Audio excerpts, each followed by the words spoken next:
Alright, we are assumably on the draw. We are on the draw. And we are playing Rug Delver, of course. This hand is a keep. Hopefully they do not run discard to take our Serum Visions away. It looks like they're not doing that. Cool.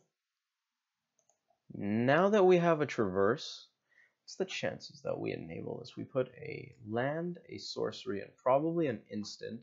We need to hit something off of Thought Scour. I think we're just better off getting a Stomping Ground and using the Traverse now than hoping to Serum Visions with a Steam Vents and enable the Traverse later. So we'll get our Stomping Ground and let's find ourselves an island. We like blue sources. We very much enjoy blue sources.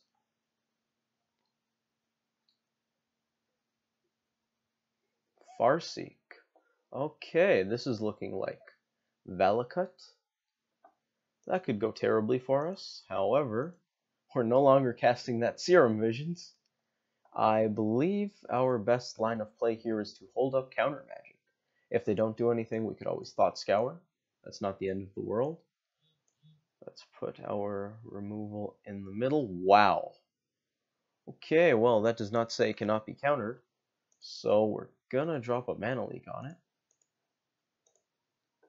Turn 3 Obstinate Baloth is a pretty good play.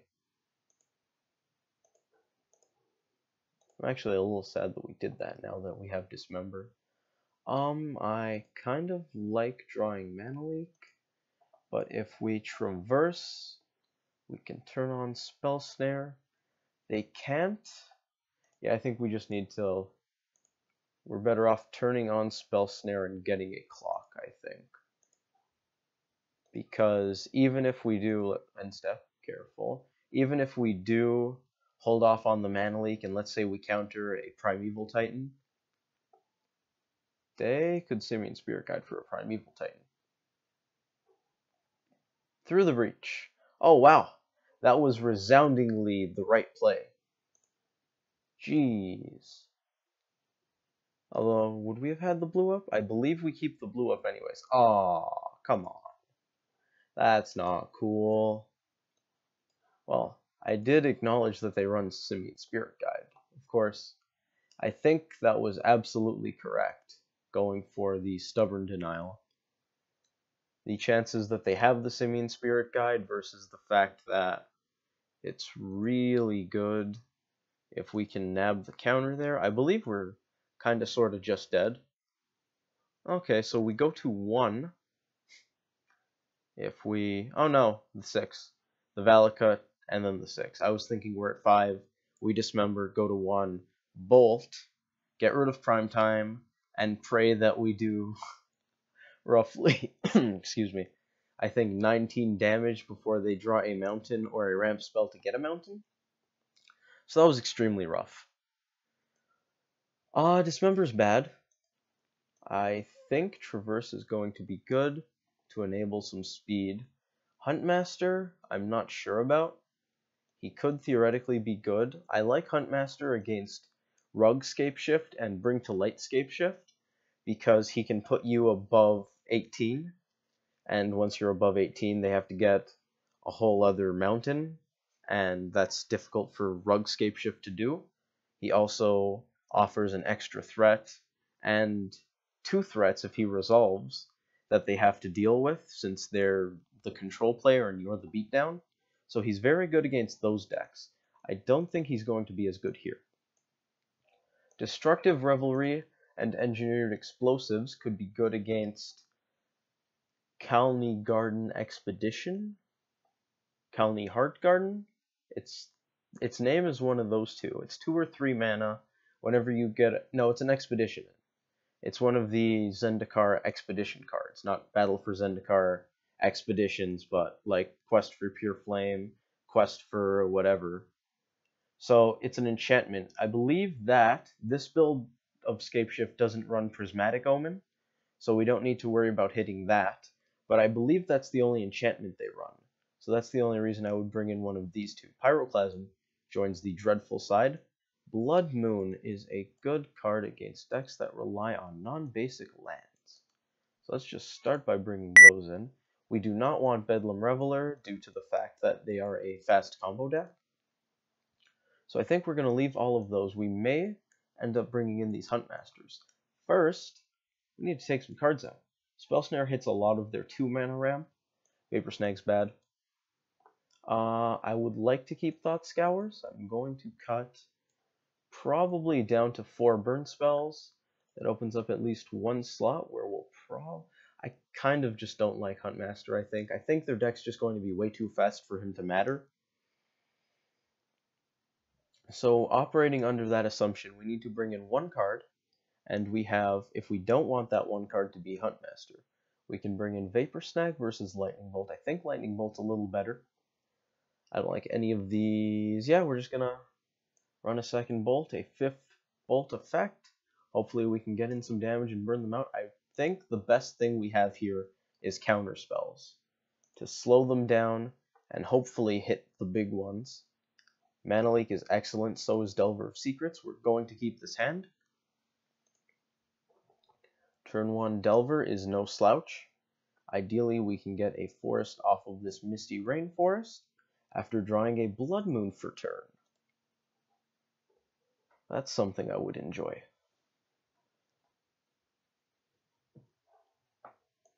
Search for Tomorrow on Suspend. Hooting Mandrills would be very good if they weren't doing bad things right now, such as ramping and we had cards in the graveyard. That'd be nice. Unfortunately, we don't currently have cards in the graveyard. And no, I guess I don't bother holding. I was thinking of holding up Mana Leak this turn, but I think that's kinda sorta wrong. Instead, we're going to use this Traverse to fuel Mandrills and theoretically fuel casting Mana Leak. On the end step, we're probably going to Tarfire their face. I was thinking of holding up Mana Leak to hit, say, a Farseek, but it's a lot better if Mana Leak is hitting, say, Primeval Titan or Through the Breach. So I like that. I kind of want to Tarfire their Sakura Tribelder instead of their face. No, it's better to just go for the face. It's 2 damage versus the 1 damage that Delver gets in by them having to sack this early. So let's just do that. And that's also irrelevant if Delver flips. It unfortunately did not. Now, I'm considering doing nothing this turn. Because, no, I think that's just the wrong line.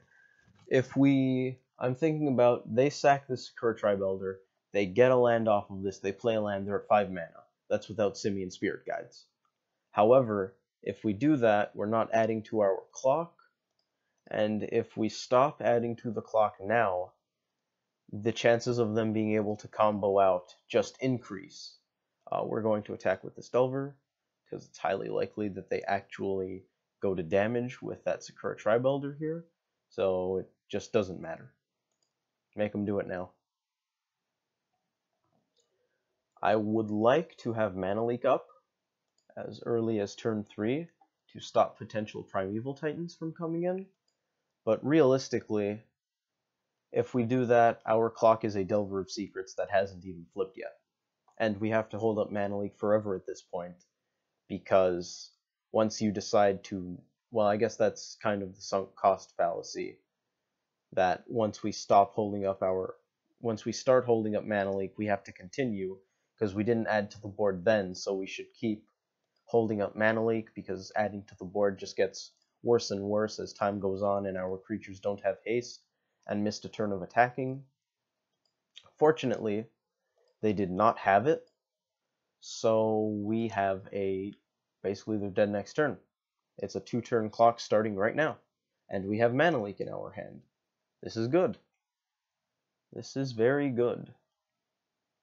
They can Bolt Delver. I don't think they run that many bolts, probably 2, 3. They like Anger of the Gods, although that may have gone down since Dredge's meta share went down. Anyways, they went to combat damage, so all we need is a Goyf and a Bolt to connect. like I was saying, it was very plausible that they could combo off on us. We're going to go for the mana leak now because they need 2 Simian Spirit Guides to stop us. They evidently did not have 2 Simian Spirit Guides. So I'm sure I interrupted myself at least 3 times when trying to explain that line. So I'm going to try to go over it now. Our board configuration is good, if not ideal. So I don't mind wasting 2 minutes on this. Basically, if we hold up the mana leak and don't play Goyf, 2 things can happen. They cast Through the Breach or Primeval Titan, or they don't. If they do, excellent, we get to counter it almost certainly, unless they have a bunch of Simian Spirit Guides. And if they don't, well crap, I wasted a turn holding up mana leak. And at that point, let's pretend Delver flips, because if Delver doesn't flip, we're in a whole other shitstorm. So if Delver flips, and we do have a somewhat respectable clock, 1 damage a turn is not a respectable clock by any means. I've played Spellstutter Sprite in Blue-Red Delver. I will tell you with 100% confidence in myself that 1 damage a turn is not a clock. If Delver flips, we have 3 damage a turn, and that's not bad. We kill them in 5 turns if they fetch down to 15. But then they have 5 turns to draw either a way to get around the mana leak via ramp or spirit guides, or just a second prime time. If they go Through the Breach, we counter it. The next turn they cast prime time. We don't have anything. We still need probably 3 turns to kill them. They get a Valakut, some mountains. Delver dies off of Valakut triggers. Now we need 3 or 4 lightning bolts to finish the job. That's not a very good line. If we don't hold up the mana leak, we add to our board. We increase our clock to the 3-turn clock starting then, and the 2-turn clock from the next turn where we actually start getting damage in. We risk them resolving a Through the Breach or prime time, but if they do, well, there wasn't a lot that we could have done if they have it that soon. Theoretically, we can, if they do go for the Primeval Titan, the Through the Breach doesn't matter, because if you counter that, they still have a Primeval Titan. We need to draw another mana leak. So if they do go for Primeval Titan itself, we counter it. Nice. We have a 5-turn clock. We play Goyf. They have at least 3 turns, I think, to draw another Primeval Titan. That's pretty bad for us. If we play Goyf first, there is the chance that they prime time right then and there, but as hopefully that game demonstrated for all of them, and I see that I've run out of time, but I like what we have here, so I'm just going to keep talking. If that game hopefully represents what would happen in the population of games, I think that adding to your board and holding up mana leak on the next turn is far better. So that's why I went with that. If we had, say, 2 Delvers, I would have very happily held up the mana leak, because they would have been dead in about 3 turns, I think. Assuming they flip, but there's a decent chance that they'll flip at that point. And you get to hold up mana leak, so that's not bad. At the very least, you 2-mana time walk them, unless they have around 3 Simian Spirit Guides to pay for it. 2 to 3. Sometimes they have an extra land on tap because of how hard they ramp. But yeah, I like that line. I think it's right.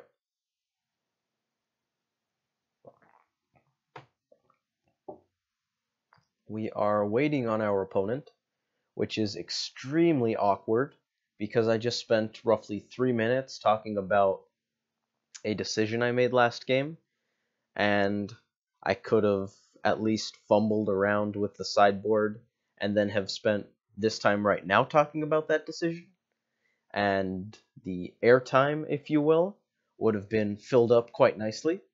Instead, I'm talking about the lack of magic that's going on, and yeah, that's a lot lower quality of discussion. But anyways, we're gonna jump into the deck editor, because we can do that. Let's load up Rug Delver. We don't need the other decks. This is sorted nicely. Why can't it be sorted there?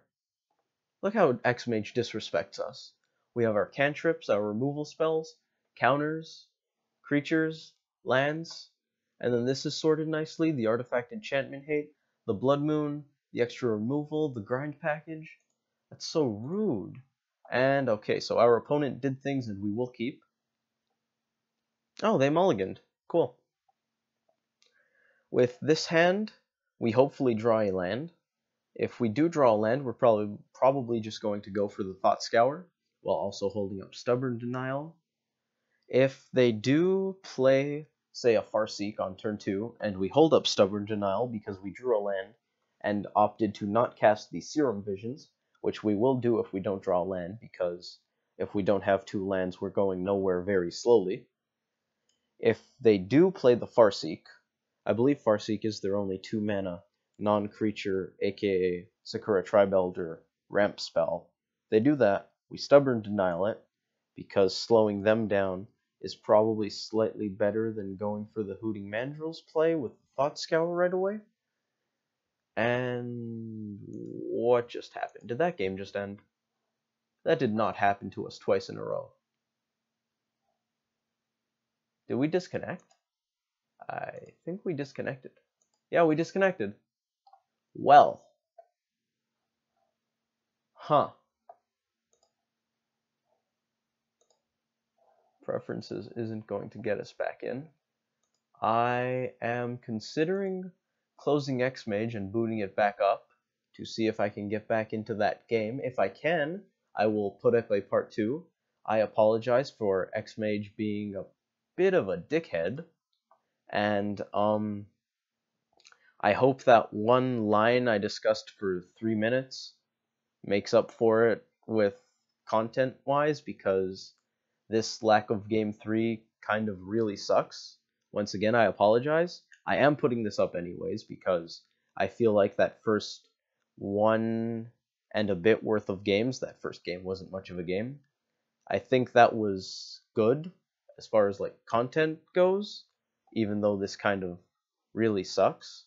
I guess I'll take this time to talk about the deck a little bit, as long as we're here. You came for magic, so I'll give you some magic. We're already in the deck editor. You deserve it. I was going to do another video for this, but I'll probably make an actual video when I make changes. I'm thinking about tweaking the deck soon, which I don't think will constitute a second deck tech, but I will make a sort of deck update video once I decide what 3 or 4 cards to move around, because there's not much that I'm going to actually change. At GP Vancouver recently, Death's Shadow Jund was fairly prominent, and I played a match against it just before the Eldrazi-tron one. Unfortunately, typing good luck to my opponent caused my Serum Vision scry to get borked, and I lost the scry window, which meant that the game was kind of compromised early on, and I didn't want to bother recording it, so I just stopped recording and I just finished the match. The matchup, I think, is fairly even. I was testing it a little bit yesterday, I believe it was, and probably a bit the day before. I think the matchup is a bit even, but I do want to test post-board some more, because I'm working out whether we want to be on the Hooting Mandrill's plan or the Bedlam Reveler plan. We kind of want to be aggressive game 1, given that they have the inevitability on us. We're both Traverse decks, at least until I go to maybe 2 Traverse. That's one of the things I'm considering. As long as I have 3 or more Traverse, I'd say we are in fact a Traverse deck, and they just Traverse better. They have 4 Baubles and 4 Street Wraiths, 4 Tarfires, probably as many if not more fetch lands than us, and they just enable Delirium more quickly. They also run more sorceries than us. So they enable Delirium quickly, and that basically gives them 8 Death's Shadows and 8 Tarmogoyfs. Of course, the 5 to 8 from Traverse don't overlap. They don't have 16 amazing threats, but they do have 12. And for 4 of them, they get to pick which one's better. And that's pretty good. So game 1, at the very least, they have inevitability on us. And they also pack Jund-style removal with, I think, 4 Fatal Push? At least 3, I would say. It's a very good card, especially against them. I expect that deck to cause a lot more Fatal Pushes to be played, which means Hooting Mandrills gets a lot better. So yeah, they have inevitability at the very least game 1. They have removal, they have Liliana of the Veil, which is a house against us if it resolves on an empty board due to us not having a counter up, because we at the very least have to 2-for-1 ourselves after it gets value from ticking up. So that's bad. So if they have the inevitability, we have to kill them before they get to the part of the game where they start to win, which means Delver of Secrets is the best card in that matchup. Of course, Delver of Secrets also dies to Tarfire and Fatal Push, so I don't expect him to survive when I play him, but if he does survive, he's going to get mad damage in. Tarmogoyf is good, because it can usually stand up to other Tarmogoyfs. They have more Goyf removal than we do, so it's possible that it doesn't. And Hooting Mandrills, while they're still at 10 or more life, so Death's Shadow is still a 3/3, and they don't have any shenanigans in their hand, such as a Street Wraith, to buff it, Hooting Mandrills is pretty great.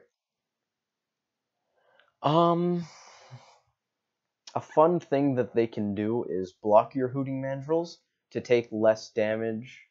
Well, yeah, if they block your Hooting Mandrills while their Death Shadow is smaller than your Hooting Mandrills, you should 100% of the time, okay, maybe not 100, it's possible they have no fetch lands and 0 cards in hand, but if it's at all possible that they can reduce their life total, or that your Hooting Mandrill damage will reduce their life total enough that Death's Shadow can survive the damage you do to it, you should assign all damage to the Death's Shadow. Even if... No, they do have to have a card in hand, because Hoots will only do 1 damage to them. But if you have a 4/4 Hooting Mandrills, excuse me, and they have a 3/3 Death's Shadow, with, say, 1 card in their hand, or a fetch land on the battlefield, and you attack, firstly, they can just grow their Death's Shadow right off the bat if they do have a fetch land, so you probably should not attack unless you're packing a Vapor Snag or a Simic Charm. That's another thing I'll be looking into, which one I prefer in the coming meta of Death's Shadow and probably things that are good against it. Although Modern doesn't change that fast, so I'm definitely exaggerating that. But I mean, the last time I checked MTG Goldfish, it had a 5% meta share, slightly more than Obzon and Jund had. So it's kind of in that BGX archetype, and I imagine they have to fight for their meta share because they're all very similar decks that probably lose to similar things. Although I imagine Death's Shadow is very good against Tron and friends, so there's that. But anyways, if you hit their Death's Shadow with your Hooting Mandrills, and they take damage, say their Death's Shadow is a 2/2. That works better. They're at 11 life. Death's Shadow is a 2/2. Hoots attacks, Death's Shadow blocks, Death's Shadow takes 2 damage, they take 2 damage, Hoots takes 2 damage. That's what happens when the combat math occurs due to trample and just how magic works. State-based actions will cause that Death's Shadow to grow before it hits the graveyard, kind of like how Tarmogoyf gets bigger when you bolt a 2/3 Tarmogoyf if there's no instant in the graveyard, and then Goyf survives. Death's Shadow sees the 2 damage to their life total, grows by 2, and now they have a 4/4 with 2 damage on it. Death's Shadow survives. They're probably going to hit you on the crackback. That's something to keep in mind. When there's a situation like that and you do attack, you should assign all damage to the Death's Shadow. You can do that. You can say do all 4 to it. Trample will just be ignored. Their Death's Shadow will take 4, and it will die. Theoretically, you could do 3/1, 3 to the Death's Shadow, 1 to the opponent. That's if they don't have a fetch land. If they have a fetch land, you probably shouldn't be attacking because they can make their Death's Shadow a 5/5. And if they don't have any cards in their hand that you suspect will cause them to lose life at instant speed and cause their Death's Shadow to eat your mandrills, you can do a 3/1 in that particular scenario where they're at 11 life and their Death's Shadow is a 2/2. Because Death's Shadow will take 3 damage, they'll take 1, Death's Shadow becomes a 3/3 and will promptly die. You get an extra point of damage in if you do it that way. but that's slightly more risky, although I imagine you're kind of in a bad way if they can lose life at instant speed anyways, so not a lot you can do once you've already attacked there. So anyways, I'm thinking of tweaking the deck a little bit, and I will post an update when I do that. Some things I'm thinking about, like I mentioned earlier, switching Simic Charm in for Vapor Snag.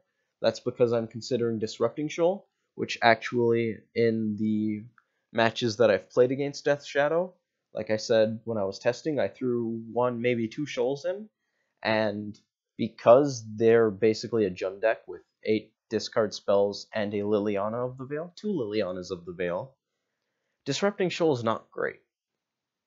They can take the card you plan to pitch later to get rid of the shadow, and now you're stuck with a Disrupting Shoal in your hand, which 2-for-1s you, and you might not even get to use to counter what you wanted, so maybe you can 2-for-1 yourself to counter a Collected Brutality? I don't know. I have a feeling Shoal's not going to be very good after playing with it for a little bit, but I'll check that out a little more in depth. And like I said, I'm considering whether or not I like Bedlam Reveler more than Hooting Mandrills in the matchup. I'm inclined to say Mandrills is better, just because I want to get in there. The Simic Charm I was thinking of putting in if I decide to go with Shoal, because we have a lot of 1 CMC blue cards in our deck, and I would actually put in 1 or 2 more if I do go with Shoal, just to increase the density of blue cards. And if I decide to play Shoal, I'd like to be able to counter 2-drops a little better. So I think Vapor Snag gets the boot in that scenario. Simic Charm also it just does good things against mid-range decks, because Vapor Snag is more for targeting their creatures, whereas Simic Charm is very good at targeting your own creatures. Lets Mandrills run over a Goyf, can save your guys from a Liliana without taking a point of damage, does that sort of thing. So that's a consideration. I'm not going to go very much in depth on the details of what I actually plan to cut and what I may or may not cut. It's entirely possible I don't change a single card. I might be putting in more spell snares, because I was thinking about that when I noticed that I didn't like Shoal very much. Maybe spell snare is the way to go to increase the counter density. For example, if Goryo's Vengeance becomes a very good deck, then Spell Snare I think gets a lot better. I do like Disrupting Shoal against that deck, because it can get Faithless Looting. On occasion, maybe you want to hit a Serum Visions late game, and it still can counter the 2-drops. But really, just about every action spell in the deck costs 2 mana. Goryo's Vengeance, the namesake, 2 mana. Spell Snare counters it. You have the Expertise combo, where they use Karyzev's Expertise, or Yeheni's Expertise, I think they run at least a little bit, to fuse for free, breaking and entering. Breaking costs 2 mana, so you can Spell Snare the whole thing. Just as soon as you let the Expertise resolve, you can Spell Snare the spell that they plan to cast, which is great, because that's the actual action spell. The Expertise is just the enabler, which they lose anyways. Although if they're running Karyzev's Expertise, they get to hit you with your creature for a turn. That's not so bad when the deck's actually aiming to do 15 with Emrakul, Annihilator 6-you, or draw a bunch of cards off of Gristlebrand and kill you with that. So I don't think letting Karyzev's Expertise resolve is such a shame. We do, of course, already have Denial and Mana Leak. That's 6 counterspells already. However, before the Probe ban, we were running more. So that's a consideration against the spell-based combo decks. If those become very good, we're going to want more either Disrupting Shoals or Spell Snares, I think. Not many. I'm thinking 8 or 9 counters at the most. And there's also Cheerios to think about, because for those of you who don't know, Cheerios is the Pure Steel Paladin SRAM Senior Edificer, I think you pronounce it Edificer, combo deck with a bunch of 0 mana equipment, and you draw your deck, use Retract to bounce the artifacts, draw your deck again, Obviously, you're not drawing the entire deck twice because then you'd lose, but you storm and you cast Grape Shot and you win. That deck can theoretically beat you on turn 2. The first time I played against it, they killed me on turn 2, and I was extremely surprised. That was before SRAM, and the next 2 games, the deck just lost to itself because it was inconsistent. SRAM gives it a lot more consistency, so it's entirely possible that becomes a big player. Those are the 3 sort of aggressive. Death Shadow was pretty aggressive. So those are the 3 main decks I'm considering I may need to tweak against. I should probably test the Cheerios matchup as well, but Disrupting Shoal is good against that, so that you don't have to hold up interaction as early as turn 2. Theoretically, turn 1 if you're on the draw. Spell Snare kind of solves that issue, though. So those are the 2 counter spells I'm thinking of, and I'm probably going to tweak at least 1 card. I will make an actual video for that, though, detailing the changes that I make, and why I made them, and what I expect the metagame to look like, and even maybe just looking at the MTG Goldfish page to see what the metagame looks like at that particular moment. Anyways, I hope you guys enjoyed that.